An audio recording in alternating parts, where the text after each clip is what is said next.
happening? This is Nick saying, we told you guys at RBN that Marianne Williamson supporters are just Biden and Democrat voters with one extra step. And post-duopoly dirtbag left one on Twitter clipped this video, and it says, Kyle is so Trump deranged that he's even praising Newsom as a candidate he would vote for. It just feels a lot of chaos is ensuing with these clowns that we are in or were in community with. I'm not sure we're in community with them now, but we were. Just going to play this short video less than a minute.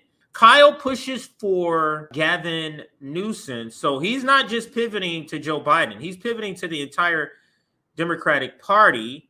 And again, Nick says, we told you guys at RBN that Marianne Williamson supporters are just Biden and Democrat Party voters with one extra step. This one from post-duopoly, aka Dirtbag Left One on Twitter. Kyle Kulinski is so Trump deranged that he's even praising Newsom as a candidate he would vote for. Now let's listen to the video. This is nonsense. 1 minute, less than a minute long. This is Kyle.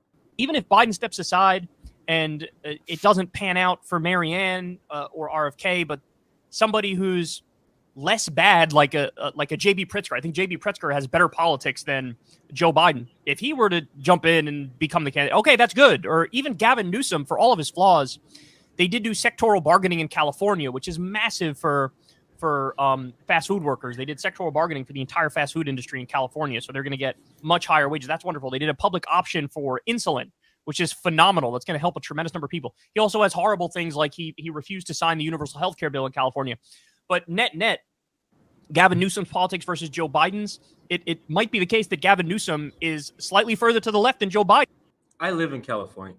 Gavin Newsom is garbage. Why is he not mentioning? Why is the Bernie Sanders industrial complex kind of going away from Medicare for all? The biggest thing that has happened, if you're talking about progressive politics in California, is the ability to pass Medicare for all by Bernie Sanders people in the state assembly, but they decide to not bring it up for a vote. Do we not remember that like a year or so ago? We have a supermajority on top of a supermajority in the Democratic Party here in California with tons of progressives.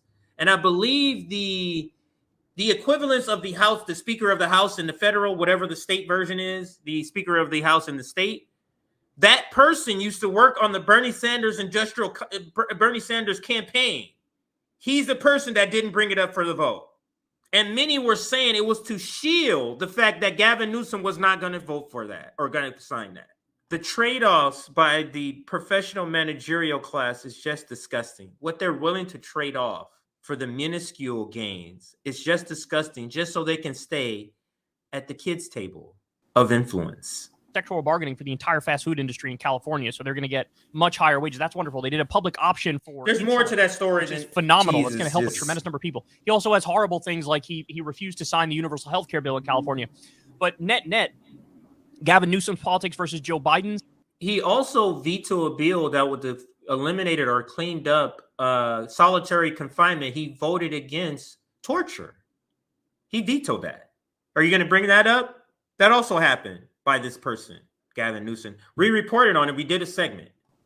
It might be the case that Gavin Newsom is slightly further to the left than Joe Biden, and so if he's further left with a little bit of torture and no Medicare for all, be better in the sense that right to the left, have a better chance of beating Republicans, even though he comes across like a slimy car salesman, than Kamala or Biden have.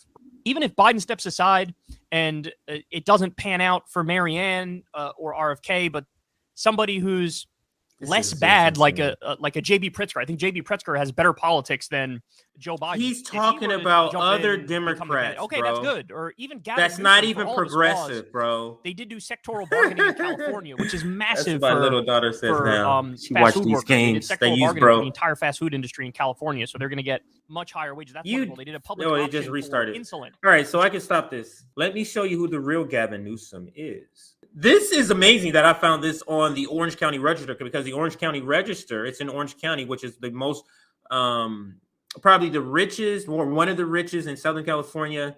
is a place where houses Newport Beach, which I think is the most expensive place to live. There's a conservative bastion, right? They have this story, and look at the headline. This is their headline. Governor Newsom upholds torture in California prisons with veto of Mandela Act. Gavin Newsom upholds torture in California prisons with the veto of the Mandela Act. That's Gavin Newsom. So if you didn't know that, Fred from Scooby-Doo, aka Kyle Kulinski, he does. On Thursday, Gavin Newsom vetoed legislation to impose strict limits on the use of solitary confinement in California prisons. That's the Orange County Register that reports that. But we have so-called progressive, so-called left-leaning people like Kyle Kulinski praising him. The trade-offs that the professional managerial class is willing to do is just despicable. Just despicable.